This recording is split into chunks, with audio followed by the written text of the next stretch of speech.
बिस्मिल्लाहिर्रहमानिर्रहीम। अस्सलाम वालेकुम स्टूडेंट्स, उम्मीद है आप सब खैरियत से होंगे। तो यूनिट 3 हम कंप्लीट कर चुके हैं यकीनन। तो आज हम रिव्यू एक्सरसाइज के कुछ सवालात जो थोड़ा सा समझने में मुश्किल पेश आ रहे हैं स्टूडेंट्स को, तो वो सीखते हैं कि क्या करना है, कौन से सवालात है वो भी मैं आपको शो करूँगा और वही सवालात इस वीडियो में करने की कोशिश करूँगा। तो सबसे पहला जो सवाल है वो है टिक द करेक्ट ऑप्शन। तो आपने क्या करना है, दुरुस्त जवाब पर टिक का निशान लगा देना है। तो 1/3 + 2/5 है, तो आपने क्या करना है, इन दोनों का एलसीएम लेना है। तो एलसीएम आएंगे 5 × 15, 15 तो 3 × 5 = 5 प्लस। तो इस तरह जब आप हल करेंगे तो आपके पास आंसर आएंगे 11/15। ठीक, तो इसमें 11/15 कहाँ पे है, तो ये वाला है।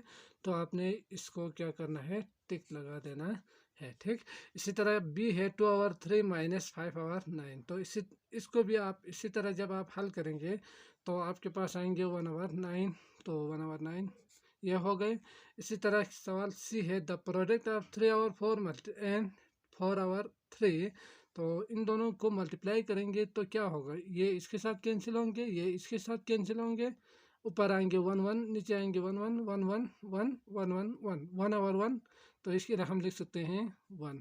तो ये आएगा आपका आंसर। ठीक, इन दोनों को जब आप मल्टीप्लाई करेंगे तो आंसर मिलेंगे 1। इसी तरह सवाल बी है विच फिगर इज शोइंग 5 × 1/3। तो फिगर्स हम सीख चुके हैं कि किस तरह फिगर्स बनते हैं। अगर आपने नहीं देखा है तो लाजिमन देख लें, ताकि फिगर्स बनाने में कोई मसला ना हो। जो फ्रैक्शन के फिगर्स होते हैं वो बनाने में कोई मसला ना हो। ठीक, तो इसमें अगर आप देखेंगे तो 5 टाइम्स है 1/3। 1/3 1/3 5 टाइम्स कहाँ पे बनाए हुए हैं, तो ये 1/3 तो नहीं होंगे। ये 1 2 3 4 5 6 7 है, तो 1/7 है। ये 1 2 3 2/3 है, तो ये 1/3 को शो कर रहे हैं। इसके साथ साथ अगर हम देखेंगे तो 1/3 1 2 3 4 5 टाइम है। इसका मतलब हमारा यही ऑप्शन सही होंगे। ये है हमारे पास इन देश the order of the fraction does not affect the rules. तो इसमें क्या कहा है कि वो कौन सा रूल्स है जिसमें आप अगर ऑर्डर को चेंज करेंगे तो इसके रिजल्ट में कोई फ़र्क नहीं आएगा। जैसे कि ये जो शेप बनाए हुए हैं ये है 1/3 1/3 1/3 प्लस में लिखा हुआ है ना। तो आप अगर इसी के ऑर्डर को चेंज करके मल्टीप्लाई में भी अगर लिखेंगे तो इसके रिजल्ट में सेम, सॉरी, रिजल्ट में कोई फ़र्क नहीं आएगा। ठीक, जैसे कि यहाँ प्लस में लिखा हुआ था, यहाँ सवाल में मल्टीप्लाई में लिखा हुआ है। तो इन दोनों का जो आंसर है ना उसमें कोई फ़र्क नहीं आएंगे। तो इसका मतलब क्या हुआ कि एडिशन सब्ट्रैक्शन मल्टीप्लिकेशन डिवीजन, तो एडिशन और मल्टीप्लिकेशन वाला जो है उसमें कोई फ़र्क नहीं आएगा। चाहे आप इन सबको प्लस करें तो वही आंसर आएंगे, चाहे आप 5 को 1/3 से मल्टीप्लाई करें तो भी वही आंसर आपको मिलेंगे। तो क्या हुआ हमारा जो ऑप्शन है वो है फॉर एडिशन और मल्टीप्लिकेशन के जो रूल्स है उसमें ऑर्डर को चेंज करने से कोई फ़र्क नहीं आएगा। नंबर 2 है सोल्व द फॉलोइंग। तो प्लस करना, माइनस करना, मल्टीप्लिकेशन, डिवीजन, ये सारे जो प्रॉब्लम्स है वो हम सीख चुके हैं। तो यकीनन इसको करने की ज़रूरत नहीं होनी चाहिए। अब हम आते हैं जो मुश्किल सवाल है इसमें वो करेंगे। तो इसमें सवाल नंबर 3 है फाइंड, दोनों को मल्टीप्लाई कर देना है, वो आप कर पाएंगे यकीनन। तो मैं सवाल नंबर 4 से ही शुरू करूँगा। सवाल नंबर 4 है हमारे पास how many month will be there in 3/4 of the year. तो मैं लिख के समझाऊंगा। तो हमारे पास सवाल नंबर 4 है how many month will be there in 3/4 of a year. तो हमने जो वर्ड्स प्रॉब्लम के जो सवालात थे उसमें हमने सीखा था कि अगर आपसे एक का गिवन हो और बाकी किसी भी नंबर का आपको फाइंड करना हो तो उस वक़्त आपने क्या करना है, मल्टीप्लाई कर देना है। तो ये हम सीख चुके हैं। तो यहाँ पे हाउ मेनी मंथ, कितने मंथ आएंगे, 3/4 ऑफ ए ईयर, एक साल में। तो एक साल में 12 मंथ होते हैं यकीनन। तो एक का गिवन है और 3/4 का आपने निकालना है। तो आपने क्या करना है, सॉल्यूशन में इन दोनों को मल्टीप्लाई करना होगा। तो आप यहाँ पे सॉल्यूशन में लिखेंगे सबसे पहले total month in a year. ठीक, तो यकीनन आपको पता होगा कि एक साल में कितने मंथ होते हैं, 12 मंथ होते हैं यकीनन। तो आपने ये लिखना है 12। इसके बाद तो आपने मल्टीप्लाई करना है, क्योंकि एक का गिवन है, एक ईयर में 12 मंथ होते हैं और 3 और 4 कितना होगा उसका, तो आपने लिखना है यहाँ पे नंबर ऑफ मंथ। ठीक, तो नंबर ऑफ मंथ लिखने के बाद किस में, 3 और 4 में, तो 3 और 4 मल्टीप्लाई बाय 12 कर देंगे। 4 तिया 12, ये मैं डायरेक्ट कर रहा हूँ, 3 तिया 9। तो इसका मतलब ये हुआ कि एक साल में अगर आप देखेंगे तो 3 और 4th मंथ कितना होगा, 9 मंथ होंगे। 12 महीने में से 3 और 4 मंथ कितने होंगे, 9 महीने होंगे। आते हैं सवाल नंबर 5 की तरफ। सवाल नंबर 5 है, एड द प्रोडक्ट ऑफ 4 और 5 and 6 to the quotient of 4 over 5 4 over 45 divide by 4 over 5। तो क्या करना है, ऐड कर देना है। इस तरह का एक सवाल हम कर चुके हैं। तो पहले क्या करना है, आपने प्रोडक्ट ऑफ इन दोनों को प्रोडक्ट कर देना है, ज़रब दे देना है। ठीक, इन दोनों को डिवाइड कर देना है। ठीक, तो इन दोनों का जो रिजल्ट मिलते हैं उन दोनों को आपने ऐड कर देना है, प्लस कर देना है। तो शुरू करते हैं। यहाँ से पहले इन दोनों को मल्टीप्लाई करेंगे, एक आंसर आएगा। इन दोनों को डिवाइड करेंगे, एक और आंसर मिलेंगे। उन दोनों को आपने ऐड कर देना है। ठीक, तो मैं करके आपको शो करूँगा, दिखाऊंगा। तो इन दोनों को जब आप हल करेंगे तो आपके पास आंसर आएंगे 24 और 5। इन दोनों को ज़रब देने के बाद ये डिवाइड करेंगे, तो इन दोनों को डिवाइड करने के बाद आपको आंसर मिलेंगे 111 और 919। तो इस तरह आपके पास 1 और 9 आएंगे। तो हमें क्या करना है, ऐड कर देना है इन दोनों रिजल्ट को। तो आप लिखेंगे 24 और 5 प्लस 1 और 9। तो इन दोनों को प्लस करने के बाद आपको आंसर मिलेंगे। तो इन दोनों को जमा करेंगे तो आपके पास कुछ इस तरह से आएंगे। इन दोनों के एलसीएम 45 होंगे, ये हम सीख चुके हैं। तो इसको मल्टीप्लाई करना था ऊपर 9 से, और 5 को 1 से मल्टीप्लाई करना है। इसको हल करेंगे तो आपके पास आएंगे 2 2 1 डिवाइड बाई 45। इसको डिवाइड करेंगे तो आपके पास क्वेश्चन में आएंगे 4, रिमाइंडर में 41 और डिवाइज़र होंगे 45। तो यही आपका आंसर होंगे। ठीक, आते हैं अगले सवाल की तरफ। सवाल नंबर 6 है, सना प्रिपेयर 5 6 और 7 लीटर्स ऑफ एप्पल जूस। तो सना ने 5 6 और 7 लीटर्स एप्पल के जूस तैयार किया। ठीक, शी सर्व 3 2 और 5 litres of juice to the guest. तो उसने क्या करना है, उसने मेहमानों को इतना जूस पेश किया। ठीक, सर्व पेश किया। Find out how much juice was left. तो कितना बचते हैं, तो आपको पता होगा कि क्या करना है, हाउ मच जूस वास लेफ्ट कहेंगे। लेफ्ट का मतलब क्या होते हैं, बचना। तो जब आपसे किसी दो नंबर्स के दरमियान फ़र्क को फाइंड करने के लिए कहा हो तो उसके लिए यूज़ होते हैं लेफ़्ट। ठीक, तो कितना बचते हैं वो आपने निकालना है। तो लेफ़्ट के लिए यकीनन माइनस करेंगे। तो सॉल्यूशन में हम दोनों को लिखेंगे, सना प्रिपेयर जूस करके इतना इक्वल टू करके 5 6 और 7 लिखना है। ही सर्व फॉर द गेस्ट करके लिखना है 3 2 और 5। इसके बाद लेफ़्ट कर आएंगे, यकीनन डिफरेंस आएंगे या लेफ़्ट। तो उसके लिए आप 5 6 और 7 माइनस 3 2 और 5 करेंगे। तो आपको जो आंसर मिलेंगे वो मैं डायरेक्ट लिखता हूँ क्योंकि आप इसको कर पाएँ। तो इसको जब आप इम्प्रॉपर में चेंज करेंगे तो यकीनन फ्रैक्शन में नंबर आएंगे, इम्प्रॉपर फ्रैक्शन में। इसके बाद एलसीएम लेना है 5 का, तो 35 आएंगे। फिर मल्टीप्लाई करेंगे, फिर माइनस करेंगे तो आपके पास 86 आएंगे यकीनन। तो 86 और 35 जब आप डिवाइड करेंगे, ऊपर वाला ग्रेटर है तो आपके पास आएंगे 216 और 35। ये जो प्रोसेस है वो लाजमन आपको करना होगा, करें। तो आते हैं अगले सवाल की तरफ। सवाल नंबर 7 देखते हैं क्या है। तो सवाल नंबर 7 है, Alice's mother bought 3 1 over 2 kg of chicken, 1 1 over 2 kg of fish and 2 1 over 4 kg of mutton. तो क्या करते हैं कि अली का माँ ने जो अली है उसकी माँ क्या करते हैं कि 3 1 over 2 kg चिकन ख़रीदते हैं, सॉरी चिकन ख़रीदा, 1/2 kg मछली का जो गोश्त है वो ख़रीदा, एंड 1/4 kg ऑफ मटन, यानी 1/4 kg वो ख़रीदती है। ठीक, तो उन्होंने ये सारी चीज़ें ख़रीदी थी।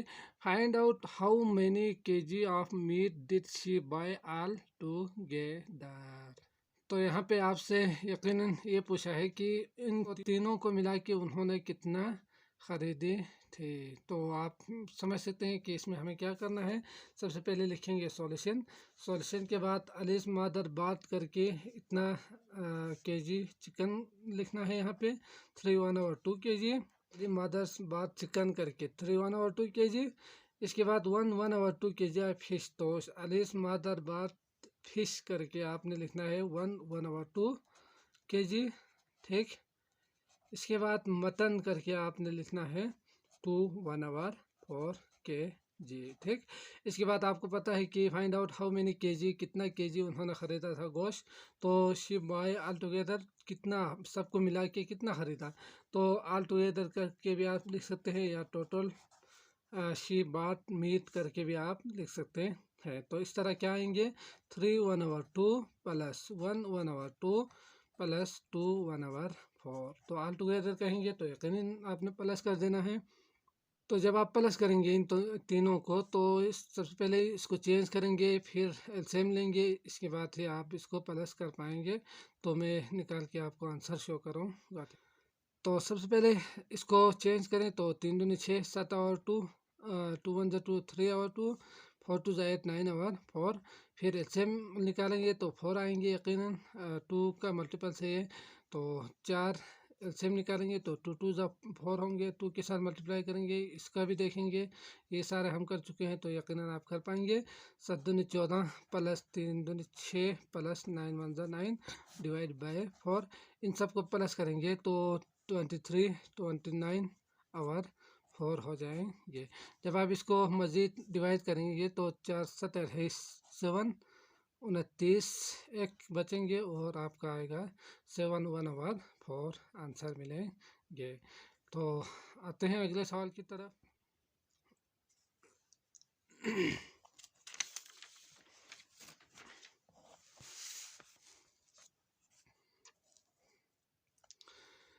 सवाल नंबर 8 है, उमेर एक्सरसाइज फॉर 1/5 आवर डेली। ठीक, तो उमेर एक्सरसाइज करते हैं, मशक करते हैं डेली रोज़ाना 1/5 आवर रोज़ाना। उमेर 1/5 घंटे वो क्या करते हैं, एक्सरसाइज करते हैं, यानी मशक करते हैं, यानी वर्जिश करते हैं। तो यकीनन आपने क्या लिखना है, उमेर एक्सरसाइज डेली करके 1/5 आवर्स लिखना है।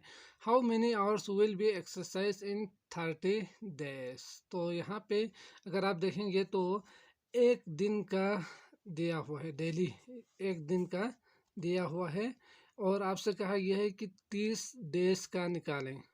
तो यहाँ पे एक दिन का दिया हुआ है, 30 दिन का निकालना है। तो यकीनन आप समझ चुके होंगे कि हमें क्या करना होगा, मल्टीप्लाई कर देना होगा इन दोनों नंबर्स को। ठीक, तो जब आप मल्टीप्लाई करेंगे तो हमारे पास 5 दूनी 10 11 और 5 ज़रबे 30 आएंगे। फिर इसको जब आप हल करेंगे तो 5 एकम 5 5 6 30, 11 6 66 आएंगे। वो 30 दिन में घंटे क्या करेंगे, एक्सरसाइज करेंगे, वर्जिश करेंगे। ठीक, तो आप यहाँ पे लिख सकते हैं Umer will exercise 66 hours in 30 days. तो इस तरह आप आसानी के साथ कर पाएंगे। अगला देखते हैं सवाल नंबर, तो आपके पास अगला सवाल है सवाल number 9। The length of a side of a square is 1/7 metre. तो आपसे कहा गया है कि एक स्क्वायर शेप है, ठीक, जिसके चारों साइड बराबर हो, और उसका एक साइड 1/7 के बराबर है, यानी यहाँ से यहाँ तक का जो लेंथ है वो 1/7 मीटर है।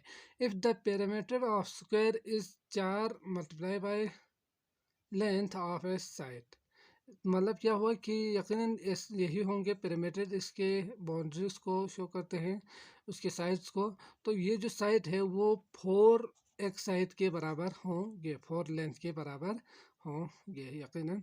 तो उन्होंने यहाँ भी यही कहा है कि if the perimeter of a square is 4 length of a side, अगर perimeter 4 length of a side हो, find the perimeter of the square. तो आपने क्या करना है, स्क्वायर के पेरीमीटर को निकालना है। ठीक, तो मतलब क्या हुआ कि यहाँ से यहाँ तक का लेंथ वो 1/7/8 है, और यहाँ से यहाँ तक की जो लेंथ है वो आपने निकालना है। तो क्या करेंगे, इसको 1 2 3 4, इसमें दो चीज़ें कर सकते हैं, चाहे आप प्लस कर दें 1/7/4 को 4 टाइम्स प्लस करें, या 1/7/8 को 4 के साथ 1 टाइम्स मल्टीप्लाई करें, वो आपकी मर्ज़ी। तो जो चाहे आप कर सकते हैं। ठीक, also verify your answer by adding this length 4 times. तो आखिर में जो गिवन है वो verify your answer by adding this length of 4 times कहा है। तो इसमें हमें पहले मल्टीप्लाई कर देना है इसको 4 टाइम्स, और इसके बाद प्लस करके भी आपने दिखाना है कि क्या ये बराबर आते हैं या नहीं आते हैं। ठीक, तो शुरू करते हैं सॉल्यूशन में। सबसे पहले लिखेंगे length of a side of square equal to 1/7/8 लिखेंगे। इफ पेरीमीटर ऑफ स्क्वायर लिख के क्या लिखेंगे, 4 ज़रबे लेंथ लिखेंगे। अगर लेंथ ये है तो 4 ज़रबे लेंथ कितना होगा, 4 ज़रबे 7/8, तो सॉरी 1/7/8। इसको मज़ीद जब आप सोल्व करेंगे तो 8 को 8 9 10 15 बटा 8, 4 को 4 4 दूनी 8, तो इस तरह आएंगे 15/2। तो जब आप इसको 15/2 दोबारा लिखता हूँ यहाँ पे, जब आप इसको डिवाइड करेंगे, जो हम सीख चुके हैं, तो 2 7 14 15 1/2 आएंगे। मतलब क्या हुआ कि इसका जो यहाँ से यहाँ तक का जो डिस्टेंस है वो आ रहे हैं 7/1/2 लेंथ मीटर। ठीक, लेंथ में आएंगे मीटर में। तो इसके बाद आगे है also verify your answer by adding this length 4 times. तो इसको आपने 4 टाइम्स प्लस करके भी आपने क्या करना है, वेरीफाई कर देना है। तो यकीनन आप कर पाएंगे इसको। तो वेरीफाई करेंगे, 4 टाइम्स प्लस करेंगे, इसको प्लस करेंगे तो ये कुछ इस तरह से 15/8 15/8 15/8 आएंगे यकीनन। ठीक, इसके बाद आपने इन सबको प्लस करना है। तो प्लस करने के लिए हमें एलसीएम लेना होगा, एलसीएम 8 ही है। इसके बाद इन सबको प्लस करेंगे तो 15 30 30 60। ठीक, इसको आप डिवाइड करेंगे तो 8 7 56 57 58 60, 4 ऊपर आएंगे और नीचे आएंगे 8। इस तरह ये दोनों कसर काट सकते हैं, तो 7/1/2 आपको आंसर मिलेंगे। तो इस तरह आप कह सकते हैं कि दोनों बराबर है, मतलब वेरीफाइड हम लिख सकते हैं यहाँ पे। समझ गए? तो आते हैं अगले सवाल की तरफ। तो अगला सवाल है question number 10। The area of a room is 209 1/18 metre पर स्क्वायर है। If the length of the room is 17 2/3 metre, find the width of the room. तो इसमें मैं एक चीज़ बताऊंगा यहाँ पे कि एरिया अगर आपने निकालना हो तो वो किसके इक्वल होते हैं, लेंथ ज़रबे विड्थ के इक्वल होते हैं। तो मैं यहाँ पे लिखूँगा एरिया इक्वल टू लेंथ ज़रबे विड्थ के। ठीक, तो सॉल्यूशन भी लिखें यहाँ पे। तो एरिया इक्वल टू लेंथ ज़रबे विड्थ होते हैं, ये याद रखें। The area of a room is 209 1/18 metre पर स्क्वायर। अगर किसी रूम का एरिया अगर ये हो तो हमें क्या करना है कि इसके जगह पे लिखना है 1/18, और if the length of the room is इतना, तो एल के जगह पे आपने ये लिखना है 2/3। ठीक, इसके बाद आगे है फाइंड द विड्थ, तो डब्ल्यू को आपने ऐसे ही लिखना है। इसके बाद ये एक और चीज़ हमेशा याद रखना होगा आपको, अगर इसको हम इस साइड पे भेजेंगे तो ये डिवाइड होंगे। ठीक, अगर इक्वल टू हो और इस नंबर को उस साइड पे भेजेंगे तो क्या होंगे, डिवाइड होंगे। तो इस तरह हम कह सकते हैं कि अगर आपने एरिया दिया हुआ हो, अगर आपके पास एरिया दिया हुआ हो, लेंथ दिया हुआ हो, विड्थ निकालना हो, तो हमें क्या करना होगा, एरिया को डिवाइड करना होगा लेंथ से। ठीक, मतलब क्या करना होगा, इसको डिवाइड करना होगा इस नंबर के 7, ठीक। इस नंबर से डिवाइड करना होगा। तो करते हैं, विथ निकालते हैं, डिवाइड करेंगे 209 1/18 डिवाइडेड बाय 17 2/3। तो इसको कैसे सॉल्व करते हैं ये हमें पता है। तो इसको मल्टीप्लाई करेंगे, 1 प्लस करेंगे, फिर इसको उलट लिखेंगे, उलट लिखने के बाद कसर काटेंगे। जब आप कसर काटेंगे तो आपके पास जो रिजल्ट आएंगे वो मैं शो करके दिखाऊंगा, ठीक। तो आपके पास कुछ इस तरह से रिजल्ट मिल जाते हैं। जब आप डिवाइड करेंगे तो इसका आपने इम्प्रॉपर में चेंज करना है, तो ये आएंगे। फिर इसको उलट करके लिखना था, फिर कसर काटेंगे। तो ये जब आप इसको कसर काटेंगे तो हमारे पास आएंगे 71/6। तो 11/5/6 आपके पास आंसर मिलेंगे, जो कि क्या होंगे, उस रूम के जो विड्थ है वो होंगे 11/5/6 होंगे, ठीक। तो यकीनन आपको आज का ये लेक्चर भी अच्छी तरह से समझ में आ चुका होगा। अगर समझ में आए हैं तो लाइक कीजिएगा, हमारे यूट्यूब चैनल को सब्सक्राइब करें। अपना बहुत ज़्यादा ख्याल रखिएगा। अल्लाह हाफिज़।